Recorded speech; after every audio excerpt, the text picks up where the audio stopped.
World war ఎండింగ్‌లోకి వచ్చిన తర్వాత 1946లో బ్రిటిష్ గవర్నమెంట్ భారతదేశానికి క్యాబినెట్ మిషన్‌ని పంపిస్తుంది. ఆ క్యాబినెట్ మిషన్‌లో ఉండేటటువంటి ముగ్గురు వ్యక్తులు Frederick Lawrence, Alexander and Stafford Cripps. దీన్ని క్రిప్స్ మిషన్ అని కూడా అంటారు. లేదా క్యాబినెట్ మిషన్ అని కూడా అంటారు. ఈ క్యాబినెట్ మిషన్ 1946లో ఇండియాలో కాన్స్టిట్యూయెంట్ అసెంబ్లీకి ఎలక్షన్స్ కండక్ట్ చేస్తుంది. కాన్స్టిట్యూయెంట్ అసెంబ్లీ అంటే భారతదేశానికి రాజ్యాంగాన్ని రాయడానికి ఒక సభ ఏర్పడాలి. ఆ సభలో మొత్తం 1946లో ఎలక్షన్స్ అయితే దాంట్లోంచి 389 మెంబర్స్ ఎలక్ట్ అవుతారనమాట. దాంట్లో 389 మెంబర్స్ ఎవరు అంటే బ్రిటిష్ ఇండియా నుంచి 292 మెంబర్స్, ప్రిన్స్లీ స్టేట్స్ నుంచి 93 మెంబర్స్ అండ్ బ్రిటిష్ గవర్నమెంట్ నుంచి నలుగురు, మొత్తం 389 మంది భారతదేశ రాజ్యాంగాన్ని రాయడానికి విదేశాలు మొత్తం పర్యటన చేస్తూ ఉంటారు అనమాట. వీళ్ళు ఫస్ట్ మీటింగ్ ఎప్పుడంటే 1946 డిసెంబర్ 9th రోజు స్టార్ట్ చేస్తున్నారు. వీళ్ళు లాస్ట్ మీటింగ్ ఎప్పుడు కండక్ట్ అవుతుందంటే 1949 నవంబర్ 26కి అయిపోతుంది. అంటే 2 years 11 months 18 daysలో ఇండియన్ కాన్స్టిట్యూషన్ అనేది కంప్లీట్గా రాయబడడం జరుగుతుంది అనమాట. అయితే దీంట్లో 389 మంది ఉన్నప్పటికీ కూడా అంబేద్కర్ అంటేనే రాజ్యాంగం, రాజ్యాంగం అంటేనే అంబేద్కర్ ఎందుకు అంటారు అంటే తెలుసుకోవడానికి ప్రయత్నం చేద్దాం. మొత్తం 22 కమిటీలు, కాన్స్టిట్యూంట్ అసెంబ్లీ 22 కమిటీలు ఏర్పాటు చేస్తే ఆ 22 కమిటీలలో ముసాయిదా కమిటీ అనేది ఒకటి, డ్రాఫ్టింగ్ కమిటీ అనేది ఒకటి. డ్రాఫ్టింగ్ కమిటీకి చైర్మన్ గా 1947 ఆగస్ట్ 29కు అంబేద్కర్ ఎలక్ట్ అవుతారు అనమాట. మిగతా 6 మంది ఎవరు అంటే అల్లాడి కృష్ణస్వామి అయ్యర్, దాని తర్వాత జి గోపాలస్వామి, కేఎం మున్షి, దాని తర్వాత Mohammad Saadulla, L Mitter and D P Khaitan. L Mitter అనేట ఆయన 1948లో అనారోగ్య కారణాల వల్ల ఆయన దానికి రిజైన్ చేస్తాడు. ఆయన ప్లేస్ రిప్లేస్ చేసింది ఎవరంటే మాధవరావు. దాని తర్వాత డిపి ఖైతూన్ 1948 చచ్చిపోతాడు. ఈయన ప్లేస్ రిప్లేస్ చేసింది ఎవరు అంటే టికి కృష్ణమాచారి. ఇది డ్రాఫ్టింగ్ కమిటీ యొక్క వర్క్. వీళ్ళు ఏం చేయాలంటే 389 మెంబర్స్ రాసినటువంటి కాన్స్టిట్యూషన్ ని ఒక డ్రాఫ్ట్ చేయాలి. ఒక లెక్క ప్రకారంగా, ఒక ఆర్డర్ ప్రకారంగా పెట్టాలి. ఇందులో చాలా మంది కూడా, అంటే చాలా మంది కాదు, 7 మందిలో 6 మంది కూడా యాక్టివ్గా పనిచేయలేదు కాబట్టి నిజంగా బర్డన్ మొత్తం మోయాల్సినటువంటి భారం ఎవరిపైకి వచ్చిందంటే అంబేద్కర్కి వచ్చింది. కాబట్టి నిజానికి కూడా ఇండైరెక్ట్ గా కాన్స్టిట్యూషన్ లో 90% పాత్ర వహించింది ఎవరు అంటే అంబేద్కర్. కాబట్టి అతన్ని ఆర్కిటెక్ట్ ఆఫ్ ఇండియన్ కాన్స్టిట్యూషన్ అంటారు అనమాట. అండ్ ఈ మొత్తం కాన్స్టిట్యూంట్ అసెంబ్లీ రాసినటువంటి కాన్స్టిట్యూషన్ ని కాలిగ్రఫీతో రాసిన వ్యక్తి పేరు ఏం పేరు అంటే ప్రేమ్ బిహారీ నారాయణ్ రైజాదా. మనం ఇండైరెక్ట్ గా చెప్పాలంటే రాజ్యాంగం రాసింది ఎవరు అంటే ప్రేమ్ బిహారీ నారాయణ్ రైజాదా. మొత్తం మీద అంబేద్కర్, అతని గురించి ఫుల్ డీటెయిల్స్ గా ఈ వీడియోలో ఇచ్చిన, చివరి వరకు చూడండి. వీడియోని సబ్స్క్రైబ్ చేయండి, షేర్ చేయండి. అంబేద్కర్ రాసినటువంటి కొన్ని పుస్తకాల పేర్లు చెప్పారంటే the problems of rupee and its origin and it's solutions. The problems of rupee, its origin and it's solutions. రెండోది అన్టచబుల్స్, హూ ఆర్ దే అనే పుస్తకం రాశాడు. హూ వర్ ద శూద్రాస్ అనే పుస్తకం రాశాడు. స్టేట్స్ అండ్ మైనారిటీ అనే పుస్తకం రాశాడు. The Buddha and his Dhamma అనే పుస్తకం రాశాడు. ద ప్రాబ్లమ్స్ ఆఫ్ రూపీ అనే పుస్తకం రాశాడు. చివరిగా పాకిస్తాన్ పార్టీషన్ ఆఫ్ ఇండియా అనే పుస్తకం రాశాడు. అంటే he is a well direct person, versatile person in all fields అని చెప్పడానికి ఒక నిదర్శనం.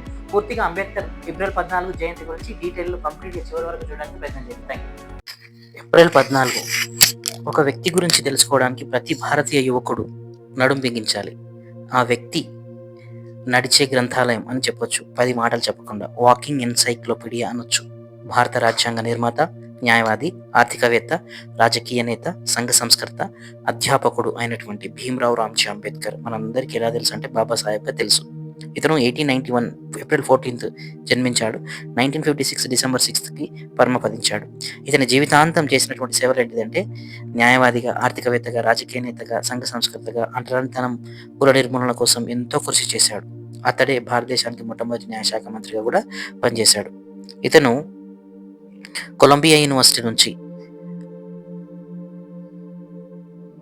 పిహెచ్డి, లండన్ విశ్వవిద్యాలయం నుంచి డిఎస్సి, డాక్టరేట్ పట్టాలను పొంది చాలా అరుదైన గౌరవాన్ని సంపాదించాడు.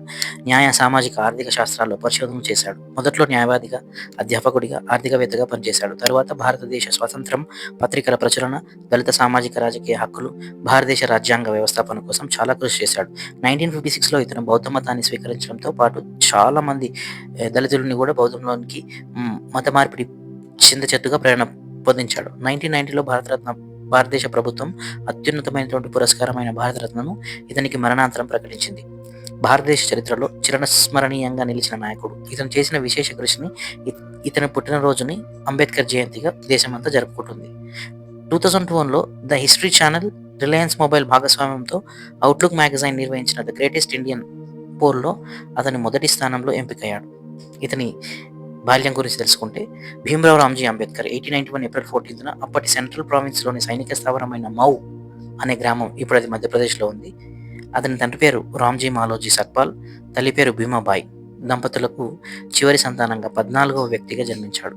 ఇతని అసలు పేరు భీమ్రావ్ రామ్జీ అంబేవాడేకర్, అంబేద్కర్ కాదండి, భీమ్రావ్ రామ్జీ అంబేవాడేకర్. ఇతని కుటుంబం ఆధునిక మోడర్న్ మహారాష్ట్రలోని రత్నగిరి జిల్లాలో అంటవాడ గ్రామంలో నివసించి ఉన్న వీరిని మరాఠా నేపథ్యం కలిగిన వారు కావరు బట్టి వీరి వంశస్థులు మహర్ కులానికి చెందినవారు కాబట్టి ఇతడు అస్పృశ్యతని చాలా ఎదుర్కొన్నాడనమాట. అయితే ఇతని తండ్రి ఇండియన్ ఆర్మీలో సుబేదార్గా పనిచేశాడు.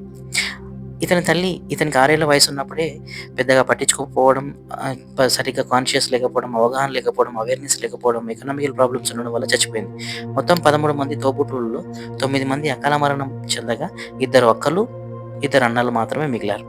అయితే బాల్యంలో అంబేద్కర్ ఎదుర్కొన్న సమస్యలు ఏంటివంటే మెహర్లను అస్పృశ్యులుగా పరిగణించడం వల్ల, మెహర్లు అంటే మన తెలంగాణలో మాలమాదిగలతో సమానంగా చూస్తారు, మహారాష్ట్రలో అస్పృశ్యులుగా పరిగణించడం వల్ల అంబేద్కర్ చిన్నతనంలోనే అంటరానితనాన్ని ఎదుర్కొన్నాడు. ఇప్పటికీ తెలంగాణలో అంటరానితనం మాలమాదిగల కమ్యూనిటీస్ పైన అక్కడక్కడ జరుగుతుంది. ఇది అంతం చెందించాలనేది అంబేద్కర్ యొక్క లక్ష్యం. అయితే అంబేద్కర్ వేరే పిల్లలతో కలిసి చదవకుండా, మాట్లాడకుండా పాఠశాల గదిలో ఒక మూలలో కూర్చోబెట్టేవారు స్కూల్ యాజమాన్య వాళ్ళు. మిగతా కులం వారికి భిన్నంగా అస్పృశ్యులు నీళ్లు తాగాలంటే ప్యూన్ వచ్చి నీళ్ళు ఇచ్చేటోడు. అతను ప్యూన్ కనుక లేకపోతే వాళ్ళకు నీళ్లు తాగే పరిస్థితి లేదు అని అంబేద్కర్ వివరించాడు. డబ్బులు చెల్లించే స్తోమత ఉన్నా కూడా సేవలు అందించేందుకు ముందుకు రాకపోవడం వలన వీళ్ళ బట్టలు ఉతకడానికి ఎవరు ముందే వచ్చేటోళ్ళు కాదు, వీళ్ళకి కటింగ్ చేయడానికి ఎవరు ముందు వచ్చేటోళ్ళు కాదనమాట. వీరి ఇంట్లోనే వీళ్ళు కటింగ్ చేసుకోవాల్సిన పరిస్థితి వచ్చేది. ఇది అంబేద్కర్ ఎదుర్కొన్నటువంటి వివక్షత. అయితే ఇతని ప్రతిభని గమనించినటువంటి బరోడా మహారాజు షాయాజీరావు గైక్వాడ్ ఇచ్చిన 25 రూపాయల విద్యార్థి వేతనంతో 1912లో BA పరీక్షలో ఉత్తీర్ణుడయ్యాడు. పట్టభద్రుడైన వెంబడే బరోడా సంస్థానంలో ఉద్యోగం లభించింది. కానీ పై చదువులు చదవాలన్న పట్టుదల వల్ల ఉద్యోగంలో చేరలేదు. మహారాజుకు తన కోరికను తెలిపాడు.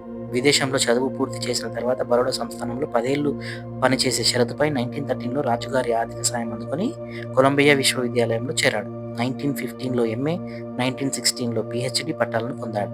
ఆనాటి సిద్ధాంత వ్యాసమే అంటే థీసిసే 10 years తర్వాత the evolution of provincial finances in India అనే నేమ్తో ప్రచురితమైంది. 1917లో డాక్టర్ అంబేద్కర్గా స్వదేశం వచ్చాడు. డాక్టర్ అంబేద్కర్ అంటే ఏదో వైద్యం చేసే డాక్టర్ కాదండి, PhD పట్టా పొందినటువంటి వాళ్ళని డాక్టర్ అంటారు. అలా ఈయన మన అంబేద్కర్ గారు డాక్టర్ అయ్యాడు. ఇతనికి డాక్టరేట్ వచ్చిన నాటికి ఇతని వయసు 27 ఏళ్ళు 27 years. ఒక్కసారి ఊహించండి. ఇప్పుడు డాక్టరేట్ రావడమే ఎంతో గగనం. కానీ 100 సంవత్సరాల క్రితం ఒక దళితుడు అంత పేరు సంపాదించుకోవడం అగ్రవర్ణాల వారికి చాలా ఆశ్చర్యం కలిగించింది. ఇది ఇతని గురించి చిన్ని ఇన్ఫర్మేషన్. అయితే 1927లో మహాద్లో దళిత జాతుల మహాసభ జరిగింది. మహారాష్ట్ర, గుజరాత్ నుంచి కొన్ని వేల మంది వచ్చారు. మహాద్ చెరువులో నీటిని తాగడానికి వీలు లేకపోయినా, అంటరాని వారికి ఆ చెరువులో ప్రవేశం లేకపోయినా అంబేద్కర్ నాయకత్వంలో వేలాది మంది చెరువు నీరు స్వీకరించారు. ఈ సంఘటన మహారాష్ట్రలో సంచలనం కలిగించింది. ఆ రోజుల్లో 1927లో అంబేద్కర్ బహిష్కృత భారతి అనే మరాఠీ పత్రిక వారపత్రిక తర్వాత పక్షపత్రిక మార్చారు. ఈ పత్రికలో ఒక వ్యాసం రాస్తూ అంబేద్కర్ ఒకసారి ఇలా అన్నాడు. ఈ మాటలు వినండి. ఆ రోజుల్లో అస్పృశ్యత ఎలా ఉండేదో అర్థమయ్యేది. ఒకవేళ గనుక తిలక్ గనుక అంటరానివాడుగా పుట్టి ఉంటే, బాలగంగాధర్ తిలక్ గనుక అంటరానివాడుగా పుట్టి ఉంటే స్వరాజ్యం నా జన్మ హక్కు అని ఉండేవాడు కాదు. అస్పృశ్యత నివారణే నా ధ్యేయం, నా జన్మ హక్కు అని ప్రకటించి ఉండేవాడు అని ధైర్యంగా రాశాడు అంబేద్కర్. అంటే ఆ రోజుల్లో ఎంతగా అస్పృశ్యత ఉందో ఒకసారి ఆలోచించాలి. 1927లో ఛత్రపతి శివాజీ శత జయంతి ఉత్సవాలు, అంటే 1610-7లో శివాజీ జన్మించాడు కదా, 1927లో అతని 300వ జయంతి ఉత్సవాలు జరుపుతారు మహారాష్ట్ర అంతటా. అంబేద్కర్ను సాధారణంగా ఆహ్వానిస్తారు ఆ సభకి కొలాబాలోని ఉత్సవ సంఘ అధ్యక్షుడైనటువంటి బ్రాహ్మణుడు అయినటువంటి బాలయ్య శాస్త్రి. ఆ ఉత్సవాలలో ప్రసంగిస్తూ అంబేద్కర్ పీష్వాల సామ్రాజ్య పతనానికి ముఖ్యమైన కారణం అస్పృశ్యత పాటించడం వల్లనే అని అన్నాడు. ఇది అంబేద్కర్ ఆయన ధైర్యంగా చెప్పినటువంటి విషయం.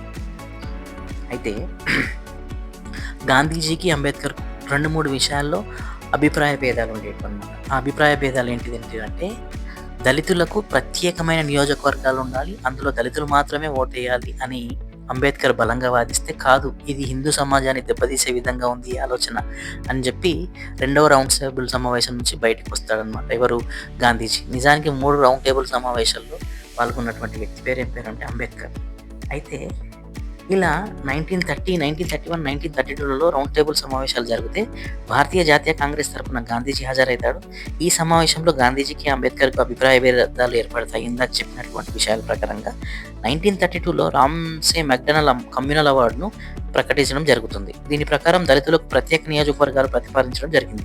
ఈ ప్రకటన వెలువడిన నాటికి గాంధీజీ శాసనోల్లంఘన ఉద్యమంలో భాగంగా అంటే సివిల్ డిసొబీడియెంట్ మూవ్‌మెంట్‌లో భాగంగా అరెస్ట్ అయ్యి ఎర్రవాడ జైల్లో ఉంటాడు.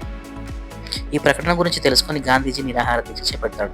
అంబేద్కర్ మీద మెల్లమెల్లగా ఒత్తిడి ఎక్కువ పెరుగుతుంది. చివరికి గాంధీజీ, అంబేద్కర్కు మధ్య పూనా ఒప్పందం కుదురుతుంది. అలా కమ్యూనల్ అవార్డు కన్నా ఎక్కువ స్థానాలు ఉమ్మడి నియోజకవర్గాల్లో ఇచ్చేందుకు ఒప్పందం కుదిరింది. దీని తర్వాత గాంధీజీ హరిజన్ సేవక్ సమాజ్ ఏర్పరిచి అస్పృశ్యత నివారణకు కృషి చేశాడు.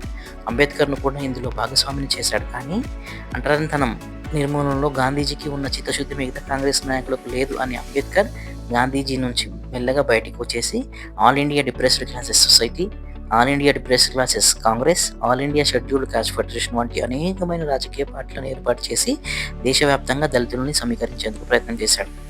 ఆ సందర్భంలో క్విట్ ఇండియా ఉద్యమం, తర్వాత దేశ విభజనతో కూడిన స్వాతంత్రం రావడం జరిగాయి. ఒక్కసారి గాంధీజీకి, అంబేద్కర్కు ఒప్పందం పూనా ప్యాక్ట్ వల్లనే ఇప్పుడు మనం తెలంగాణలో అక్కడక్కడ గమనిస్తున్నాం. అంటే 119 నియోజకవర్గాల్లో 19 నియోజకవర్గాలు ఎస్సీలకు, 12 నియోజకవర్గాలు ఎస్టీలకు ఏర్పడ్డాయి. అంటే వికారాబాద్ కానీ, చేవెళ్ళ కానీ, అలంపూర్ కానీ ఇట్లాంటి నియోజకవర్గాలు ఎస్సీలకు రిజర్వ్ అయినాయి. ఇక్కడ ఎస్సీలు మాత్రమే పోటీ చేయాలి. దీని అర్థం ఓన్లీ ఎస్సీలే ఓటర్లు కాదు, అందరూ ఓటు ఇస్తారు.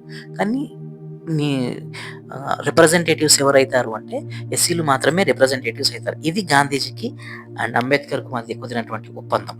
అయితే కాన్స్టిట్యూంట్ అసెంబ్లీలో ఇతని వర్క్ ఏంటిది అంటే భారత రాజ్యాంగ పరిషత్ సభ్యుడిగా అంబేద్కర్ విశేషమైనటువంటి శ్రమ వహించి రాజ్యాంగం రచించడం అనేది ఆయన శేష జీవితంలో ప్రముఖమైనటువంటి ఘట్టం. ఒకసారి టీటీ కృష్ణమాచారి అంటే డ్రాఫ్టింగ్ కమిటీలో మెంబర్ అయినటువంటి టీటీ కృష్ణమాచారి ఒకసారి రాజ్యాంగ పరిషత్తులో మాట్లాడుతూ రాజ్యాంగ రచన విషయంలో నియమితులైన 7గురిలో ఒకరు రాజీనామా చేశారు, రెండో వారేమో మరణించారు, మూడో వారినేమో అమెరికాలో ఉండిపోయారు, ఇంకొక ఆయనేమో రాజకీయాల్లో బిజీ అయ్యారు, ఉన్న ఇద్దరు ఢిల్లీకి దూరంగా ఉండడం వల్ల ఎక్కువ పాల్గొనలేకపోయారు. ఇప్పుడు చెప్పండి, 7 మందిలో 6 మంది బిజీ అవ్వడం వల్ల రాజ్యాంగ రచన కాన్స్టిట్యూయెంట్ అసెంబ్లీలో డ్రాఫ్టింగ్ కమిటీ వర్క్ బర్డన్ మొత్తం అంబేద్కర్ పైనే పడ్డది. అంబేద్కర్ మాత్రమే దానికి పూర్తిగా బాధ్యత వహించి ఆ పనిని పూర్తి చేశాడు. కాబట్టే ఇతన్ని ఆర్కిటెక్ట్ ఆఫ్ ఇండియన్ కాన్స్టిట్యూషన్ అని చెప్పి అంటారు. అయితే ఎప్పుడైతే భారతదేశానికి రాజ్యాంగం 1950లో అమల్లోకి వస్తుందో 1951లో కేంద్ర మంత్రి మండలిలో న్యాయశాఖ మంత్రిగా ఉండి 1951 వరకు ఉండి అక్టోబర్లో మంత్రి పదవికి మన అంబేద్కర్ రాజీనామా చేస్తాడు. తర్వాత 1956 అక్టోబర్ 29 నాడు నాగపూర్లో తలపెట్టిన బౌద్ధ ధర్మ దీక్ష సదస్సులో అంబేద్కర్ 5 లక్షల అనుచరులతో బౌద్ధ ధర్మాన్ని స్వీకరించాడు. ముందుగా త్రిశారణం పంచాశీల స్వీకరించి అతనితో ఉన్న 5 లక్షల మందికి 22 ప్రతిజ్ఞలతో బౌద్ధ ధమ్మమునిని ఉపదేశం చేశాడు. ఇది అంబేద్కర్కి సంబంధించినటువంటి చిన్న వివరణ.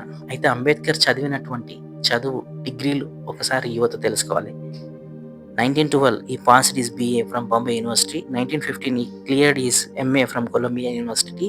1921 he cleared his MSc from London School of Economics. 1927 he cleared his PhD from Columbia University. 1923 from London University he cleared his DSc, and 1923 he cleared his barrister at law from London University. 1952 he cleared his LLD from Columbia University. 1953 he also got diploma in literature from our Hyderabad Usmania University. ఇవి ఇతను చదివినటువంటి చదువులు. అందుకే మొదట్లో ఒక మాట చెప్పాను, నడిచే లైబ్రరీ అని చెప్పి, వాకింగ్ ఎన్సైక్లోపీడియా అని చెప్పి. అయితే ఈ రోజు ఏప్రిల్ 14 రోజు అంబేద్కర్ విగ్రహానికి పూలమాల వేసి స్టేటస్ పెట్టుకోవడం మాత్రమే కాకుండా ప్రతి భారతీయుడు ఇతనికి ఇచ్చేటటువంటి ఘనమైన నివాళి ఏంటిదంటే మన మతాచారాలైనటువంటి భగవద్గీత కానీ, బైబిల్ కానీ, ఖురాన్ కానీ చదవచ్చు, చదవకపోయినా పర్వాలేదు. కానీ ప్రతి భారతీయుడు రాజ్యాంగ స్ఫూర్తికి విరుద్ధంగా ప్రవర్తించకుండా రాజ్యాంగం అంటే ఏంటిది, రాజ్యాంగం గురించి హక్కులు, నిబంధనలు, పూర్తిగా బాధ్యతలు తెలుసుకొని రాజ్యాంగంని కరెక్ట్గా అమలయ్యేటట్టుగా భారతదేశ ప్రభుత్వంలో పాల్గొనేటట్టుగా పాలు పంచుకున్నప్పుడు మాత్రమే అంబేద్కర్ ఆత్మకు శాంతి కలుగుతుంది. ఈ మన వీడియో కనుక మీకు నచ్చితే మన ఛానల్ ఫాయిదా ముచ్చట్లు అనే ఛానల్ని సబ్స్క్రైబ్ చేసుకోండి. ఈ వీడియోని చాలామందికి షేర్ చేయండి. Thank you.